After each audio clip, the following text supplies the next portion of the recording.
that touches each and every one of our communities. As you know, a lot of our people went through the residential experience, and people that were left out were the people that were in day school, and we want to recognize Chief Cook-Searson that took on that lead on behalf of all our people. Not only affects my community, but other communities also, and also the Métis communities. And you know, our people were not recognized, and the challenge that she took on behalf of all of us at the Grand Council, and especially with the Woodland Cree, we want to give her a little recognition for taking that important step. As you know, as leaders, when our people are touched like that, it touches all our communities, and the challenge that's ahead of us, and the challenge that we fight for our people. You know, when it's all said and done, it's not the leaders, and it's not the chief and council that some are affected directly, but our people that we continue fighting, and the voices that are unheard, and hopefully that the voices that were unheard in the day school will be heard.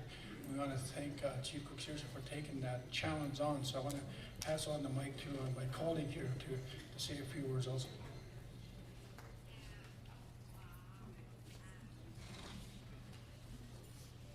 Can you hold the roses there, Chief? Since apparently I'm nominating you next year.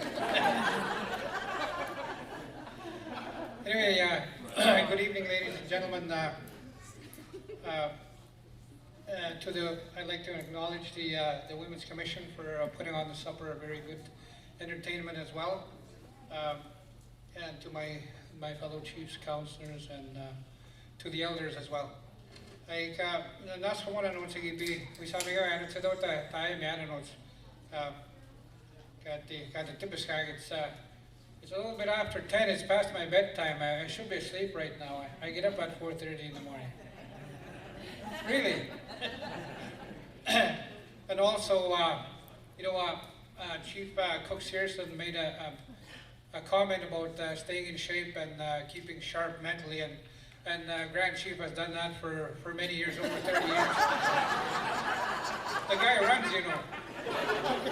When he was chief, he ran every 2 years.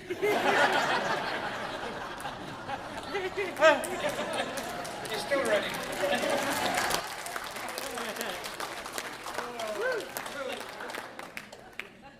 Anyway, getting back to the point. Somebody said, keep it to the point.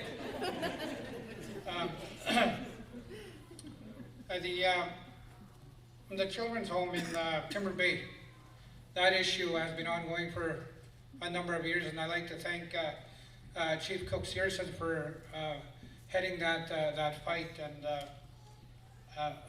I think everybody knows that we've hit a little bit of a roadblock in that it was turned down by the courts, but I think an appeal is in the process.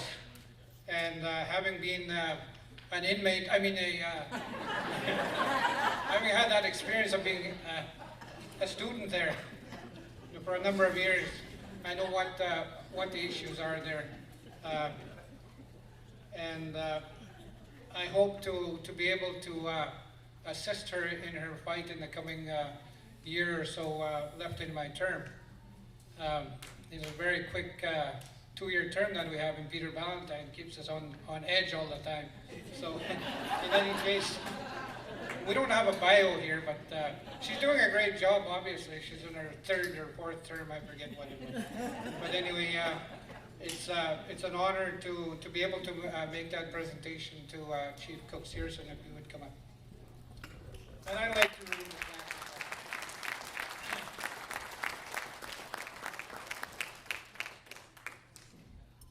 It's backwards. Oh, this way. Umaso may Stevie, tining ko what I better skin it also, better scat the manoma.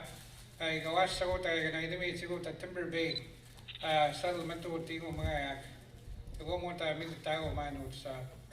Out of my movie, some Mr. Pego sat argument. He saw it with that, Tomitor that Sabaski, no man was I take it. He was it a still one day.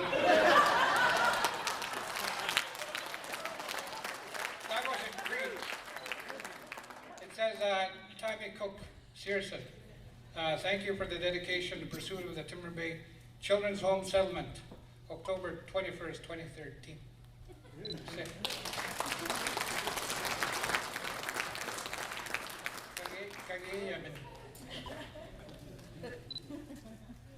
Thank you very much, Women's Commission, and also thank you very much to my colleagues, Chief Beatty and also Chief Anderson. Show me the money. But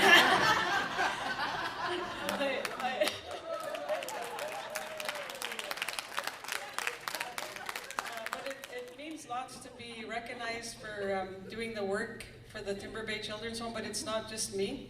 It's the whole entire LaRonge Indian Band Council and also our people. Actually, in 2006, we wrote a letter to have the Timber Bay Children's Home added to the Indian Residential School Settlement Agreement, and it was turned down. We went political, and this is the exact same room I presented the documents to Prime Minister Harper to recognize the school.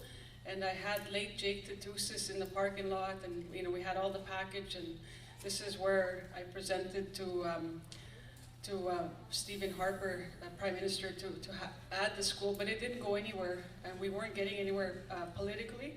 So we went the legal route, and LaRonge Indian Band, we've spent, and then we've had support from Grand Council and FSIN. So together we've spent $320,000 to date. And there was a decision that came down that they, for whatever reasons that the court had, and it was, and we felt it was a political decision, so we're appealing it. And I wrote letters to both the bands, Montreal Lake and Peter Ballantyne, for them to help us also. They've always supported us politically. That's why I said, show me the money. And I know that they will, so, and I've sent those requests out, and we'll continue to, push the issue. We put in our application to the Treaty Protection Fund, to the FSIN, to go with the appeal, and our lawyers are continuing to push the issue. So we're hoping that the FSIN will support us in our as the two largest First Nations in Saskatchewan, and also Montreal Lake, as we push the issue forward for the students, because it's not for us. It's for the students that went there that haven't been recognized, and and also the survivors, and also the people that aren't with us anymore, that went to school there, and to recognize that, and the fight that those students had. So that's why we keep pushing the issue, and also want to recognize my parents that are here tonight, so you know where I came from. So my dad is right there, Charlie Cook, and my mom, Miriam.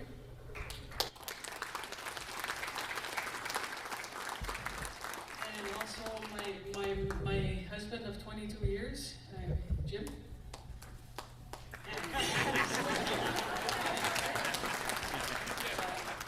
And also, no, I was kidding. But thank you so much for this honor, and I think that we should also give some time for Russ to come say a few words where he says no. But thank you so much for the honor, and we'll continue to push forward. And I just want to say thank you to the Timber Bay survivors. Thank you for your support, and we'll continue to push for you and continue to fight for you. Thank you. Tinigin.